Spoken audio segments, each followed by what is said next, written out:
something a little bit different. I'm going to go ahead and do some handle work. I acquired this piece of epoxied burrowed maple from Bobby Shields over at Dogbone Knives. He sent this out to me, and I want to go ahead and highlight his handle material that he makes. So he didn't particularly like this color, but I kind of like it. It's like a mauve and a white, and inside of here there's, I think it's a piece of burrow maple that he treated. He hardened it, and he vacuumed it all up and got all the moisture of it out and basically just stabilized it. So he has I don't know, a 2 or 3 video little series on how he makes these. So go ahead and get over to Dogbone Knives and check out Bobby's process on how he hardens the maple, and then he stabilizes the wood, and then he mixes up the epoxy, dyes it up, and he had about 6 or 7 different colors, and for some reason he didn't like this one, but I like it. So I went ahead and picked this one up from him, and I want to thank him for sending this out. And but today we're going to go ahead and I already got the knife made. This is a knife I made. It's going to be like a chef's knife. So this thing has already been forged, ground, heat treated, hand sanded, and it's ready to go for handle. So nothing about this build is going to be about forging knives or anything like that. It's just going to be all just handle work. So I can give you a little bit of a warning there. Handle work is handle work. So from there, we're going to go ahead and we're going to cut this in half. And I kind of looked at it from all different angles, and I'm thinking I'm going to cut it right down in the middle right here, going that way. This was the top of the mold, so I hope I'm doing this right. I think I'm doing this right. We'll see. But let's get this thing cut open and see what it looks like on the inside. So hold on, we'll cut it in half.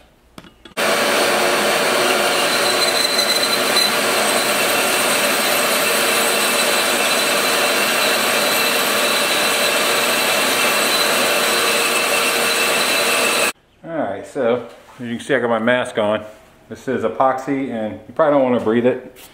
I do pretty good with wood and stuff, like, you know, wood dust and stuff, but yeah, I don't want to breathe this stuff. But let's go ahead and take a look at what we're dealing with.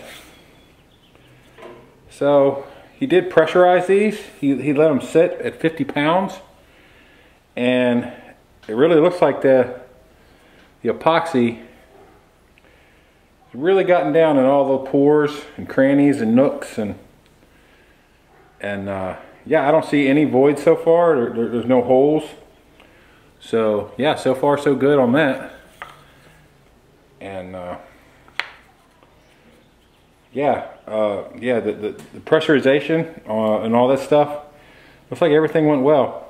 There's a lot more handle material here than I'm going to need, so I'm going to go ahead and trim the epoxy off here and here, and see if there's any voids on that side as well.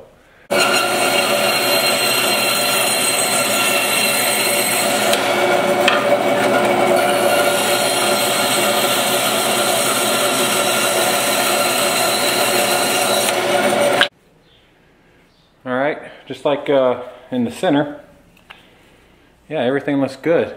No holes, no voids. It looks like the epoxy is penetrated. So we are off to a really good start. I didn't cut all the way in the back yet, so I'm going to go ahead and lay out my handle material now. I'm going to lay out the handle material, and we're going to trace it with a Sharpie. We're going to go ahead and cut it out, and then we'll check for any voids and all this stuff after that. So next, I'm going to bring it over here to the workbench. Alright, so first we're going to lay out our handle material. And yeah, after trimming off the extra epoxy, I have a perfect amount of material left. So he definitely thought that out as far as making sure that the piece of scale material will fit, you know, a fairly large size handle, which this is going to be a larger handle. This handle is a pretty good size, so Let's see here. Yeah, this handle is coming in right at 5.5 inches long. And the piece of epoxy was over 6 inches by just over 2 inches. And that was a square. 2 by 2 square by 6 inches long. So, and always remember to flip and roll. Because I do not want to mess this up. It's the only piece I got.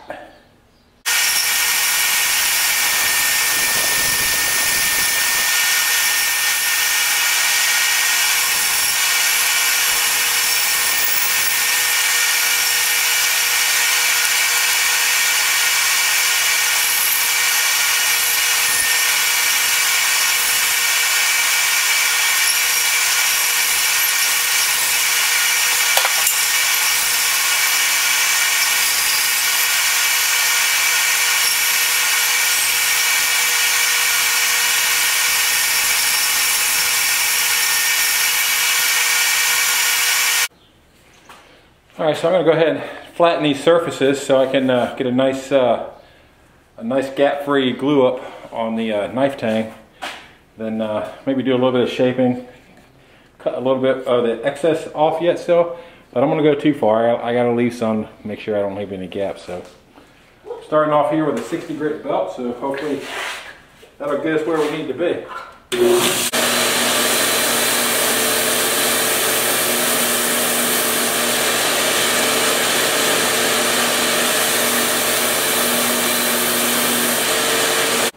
Alright, so after cutting into this for a good ways, I pretty much determined that it's pretty much solid piece of burl. And so I went ahead and chalked up my bandsaw with a guide, and I trimmed off about a 1/4 inch. So I'm going to go ahead and do the same to the other one, and I'm going to get this one down to my usable piece. And my hope is when I go to shape it, is to have some of the epoxy left on the outside and the nice burl wood here to the inside. So, but I still want to see some of this epoxy. Looks like it's a pretty solid piece of burl, and so far I'm not seeing any big contrasting pieces of epoxy down the side of the burl. So I'm going to go ahead and see what we can do about just utilizing what's on the outside. So I'm going to go ahead and continue to flatten this down.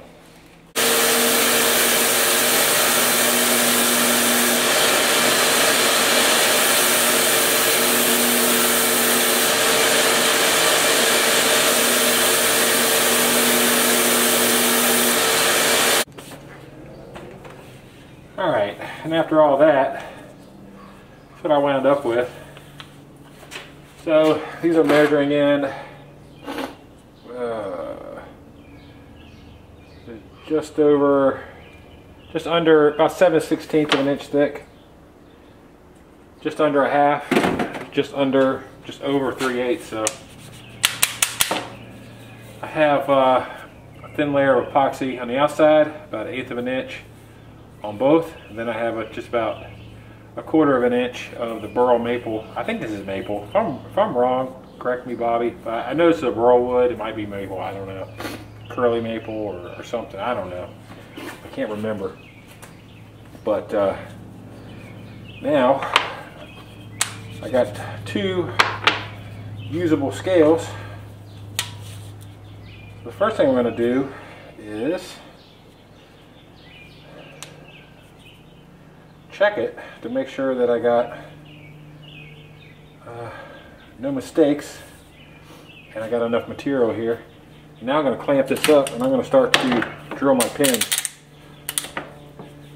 So one last final inspection. Going to make sure that I got no metal hanging over the scale before I drill my first hole.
now I have to do the opposite scale, and then when I get the opposite scale done, then I will chase all 4 holes with the scales put together.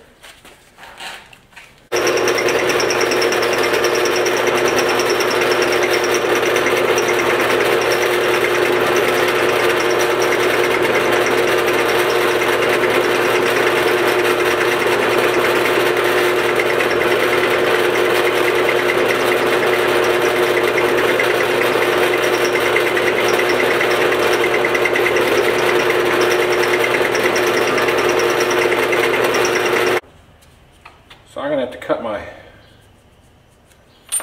my tape back here a little bit, and just gonna have to be careful not to mess up the blade there. So, all right. So now at this point, we're gonna try to figure out what the front of the handle scales are gonna look like. So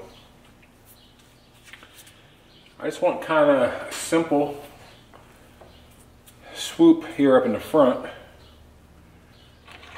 So I'm going to take a couple of pins and locate that, and just kind of imagine here and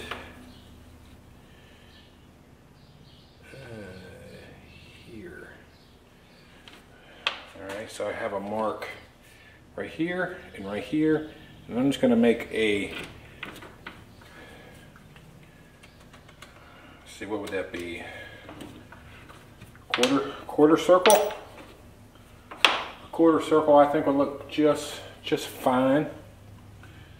So here's my mark here, and here's my mark here. So I'm just gonna kind of imagine something like that. All right, so there we have that. And now if I get my fingers to work, one of the joys of aging, we're going to do the same on this one. So my mark actually lines up, but so I'm going to try to imagine making that the same. So my mark is here.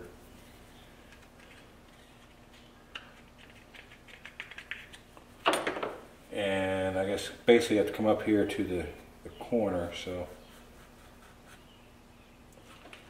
that's going to be like that. And that should be pretty close to being the same. Let me go ahead and cut this one. Alright, so now let's pin the handle back together, and we're going to have to figure out shaping this front. So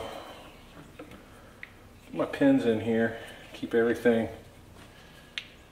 nice and tight.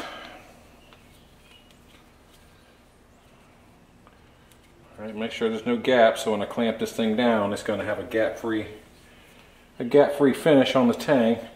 So next is back to the belt sander, and we're going to sand this to where it's the same on both sides. I put my mask back on.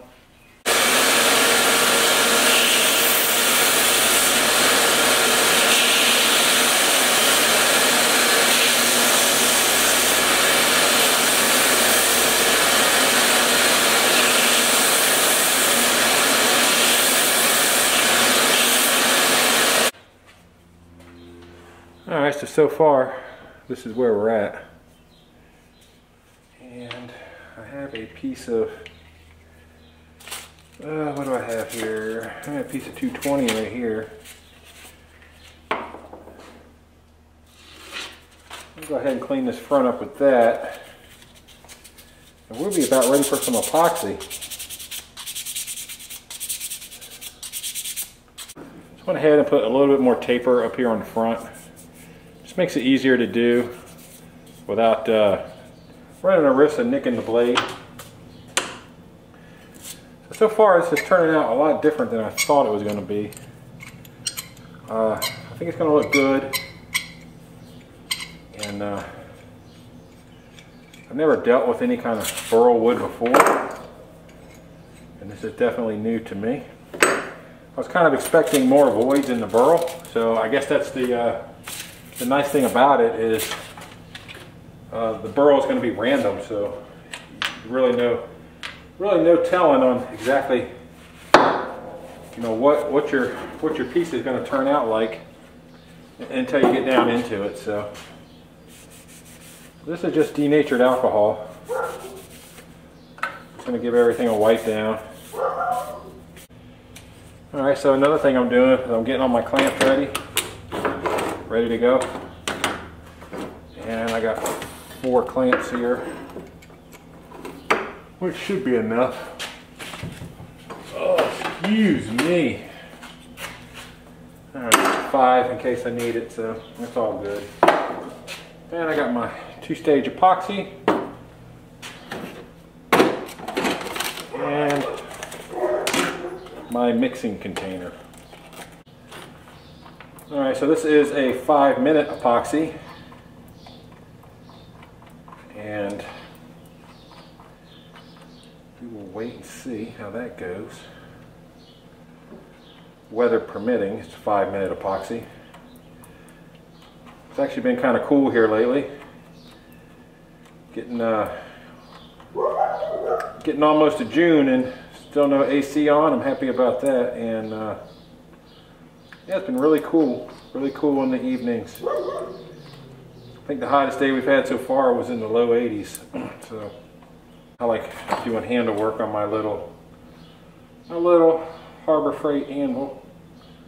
I guess it's been obsoleted with the with them taking on the Doyle line. Not that it was much to write home about anyways, but anyways. Get a couple pins in.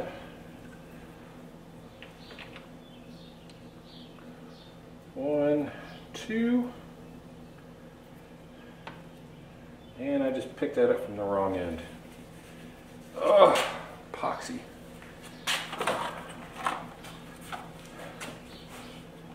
There are 2 things that I love to make a mess with, and that is epoxy and high temp red silicone. You give me a tube of high temp red silicone and I'll tell you one thing, before I'm done, it will look like a murder scene. I will have that stuff everywhere, including on me. And I don't know what it is about the red, but I can do pretty good with the other colors, but for some reason that red, I get that stuff everywhere. So I have some crossover holes here. These holes in the tang, they're not really so much for weight reduction. They are for crossover to allow the epoxy to lock through the tang instead of just being on each side of the tang. And it just helps strengthen up the bond, because the epoxy is strongest when it is adhered to itself.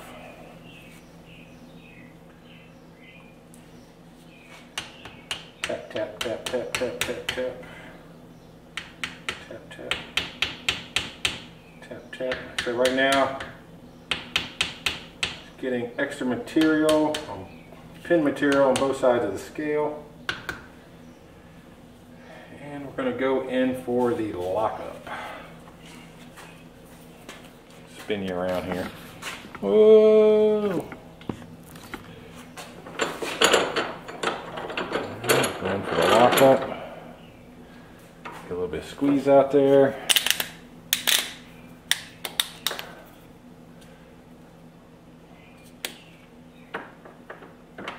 Squeeze out there. Squeeze out there.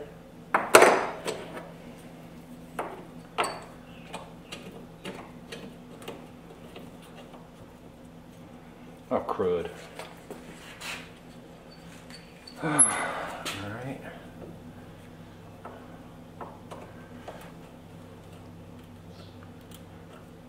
Alright, there. Now we want a nice gap-free finish. So the trick of epoxy is you want them tight, but you don't want it so tight you squeeze all the epoxy out. So snug them up good. But don't squeeze all your epoxy out. I really don't even know how to even explain that comment, but you want them tight, but you don't want to so tight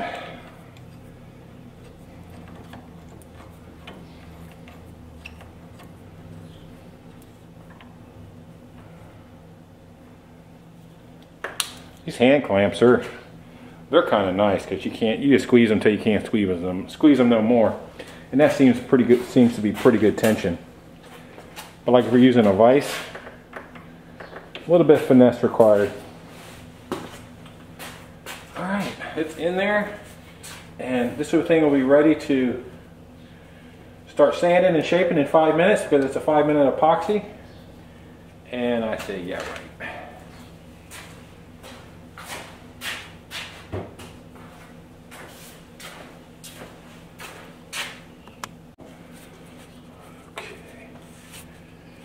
Take some of this alcohol, clean up the squeeze out on the front.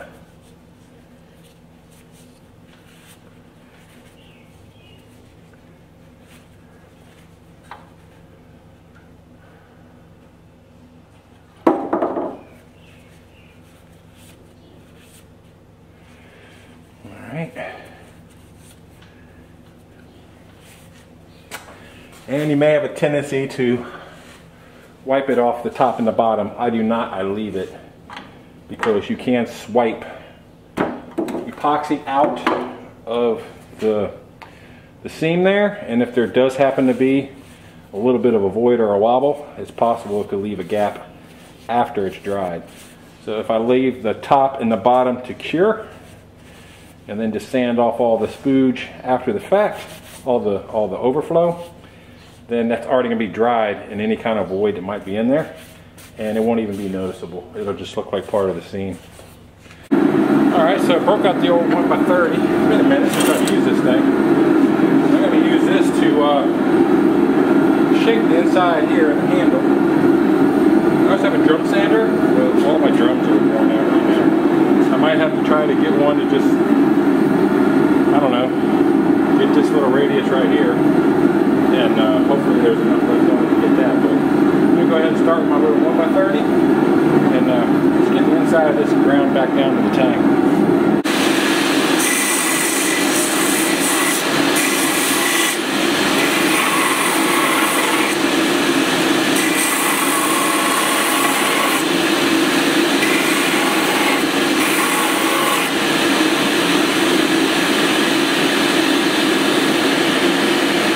More of that.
So here it is, off the belt sander at 60 grit. So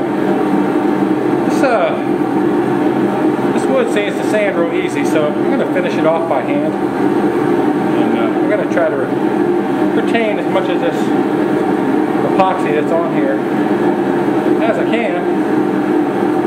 The piece I happen to have doesn't have a lot of void in it, so there's not a whole lot of spaces where the epoxy filled in, but all in all, so far, it's looking good.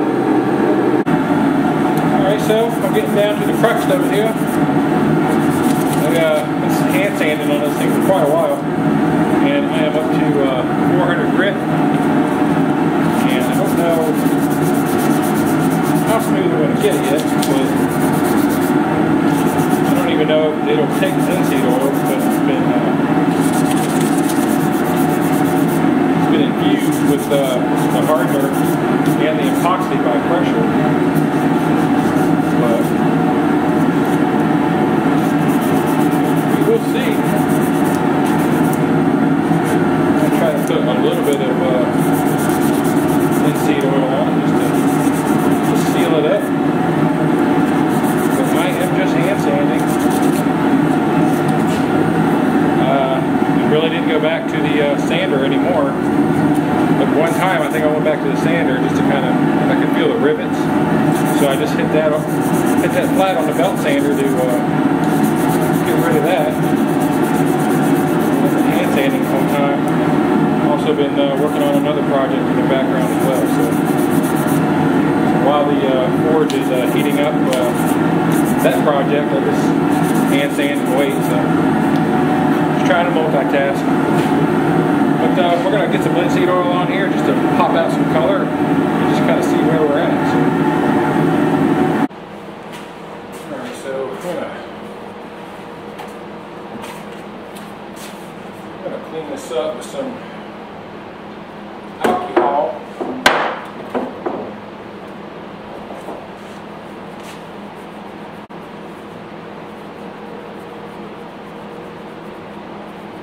Some epoxy here. Squeeze out, get that off. It comes off pretty easy.